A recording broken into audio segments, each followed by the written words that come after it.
తమిళ సినీ పరిశ్రమలో ప్రముఖ నటి త్రిషపై చేసిన డబుల్ మీనింగ్ వ్యాఖ్యలు తీవ్ర వివాదానికి దారితీశాయి.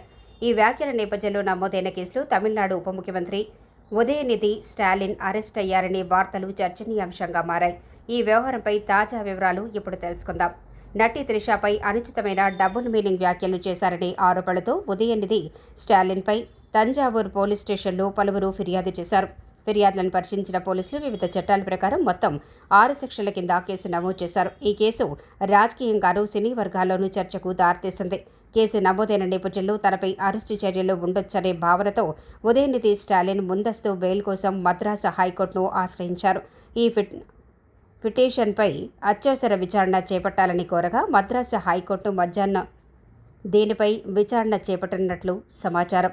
హైకోర్టు తీర్పు ఎలా ఉండబోతోంది?